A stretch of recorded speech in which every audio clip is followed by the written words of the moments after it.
Isolation day 104, Tuesday the 30th of June. I hope you're all well and you're looking after yourselves.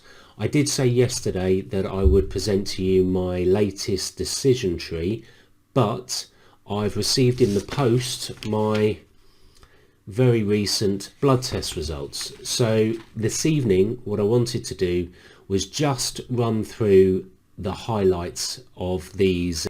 I will put a link below to the results and you can view them at any time. If there are certain bits in here that I don't really know what it means. I haven't looked into it in huge detail. What I've taken is the information that's on the sheet, and what I'm actually looking at in particular is my HbA1c and following my discussion with the doctor, and anything else that jumps out. But other than that, really what I wanted to look at was the cholesterol. Now bear in mind, when this was taken, which was on the 22nd of June, I was about 6 weeks into the low-fat plant-based whole food diet. The information I have is that this blood test is pretty much like a 3-month roll, and in the Mastering Diabetes book they do advise that you are tested every 3 months. What I would say is 6 weeks obviously isn't quite enough. I will get another one of these tests done in 6 weeks time, and then what I would like to do is compare that to my blood test results before. This evening I'm not going to compare it to my blood test results before, mainly because I don't think 6 weeks is enough to give you justification to say, well, these are the changes, and also the fact that these are the permanent changes. I'll take it from the top.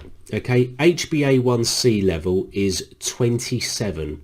So 27 is about 4.8, 4.7, extremely low. And that would make sense because the last 6 weeks, of course, as you've seen, my bloods have been horrendously low at times. So that, I would say you just need to discount it, and I would discount it because that's too low.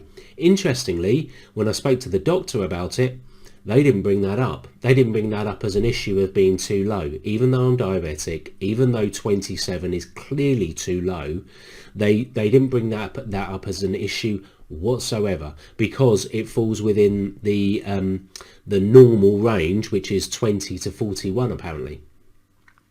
Normal range, not diabetic range, obviously. Then we get on to the interesting part for me, which is the serum lipids. And serum lipids are your cholesterol, okay? And it says satisfactory, no action required.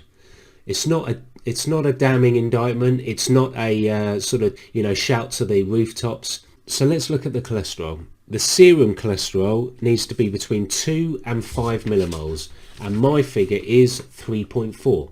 So I'm pretty happy with that.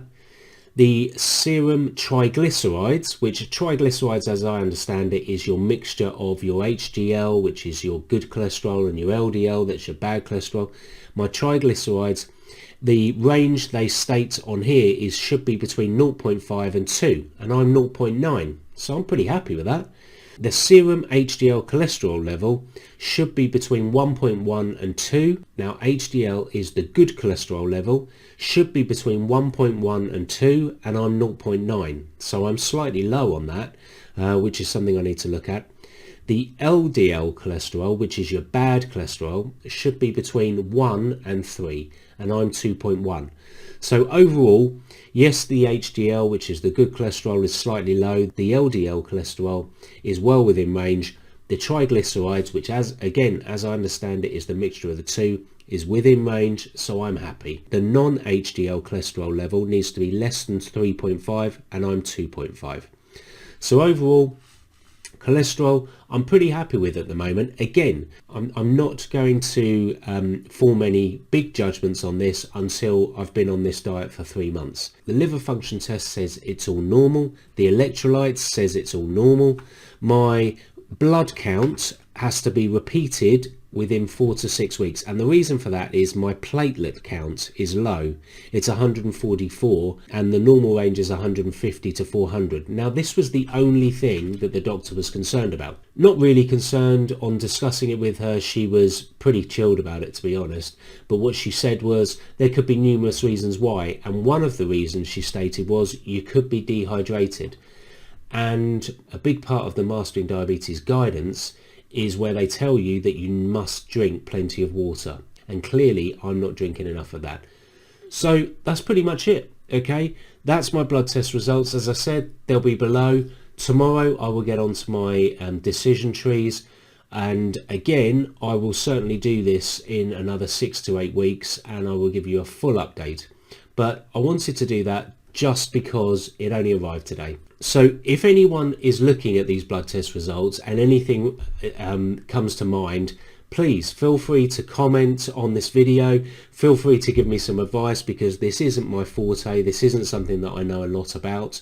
If there's anything that any questions or any, as I say, any questions or any advice, please feel free to let me know. I'd really appreciate that. Have a good night. Look after yourselves. I'll catch up with you tomorrow.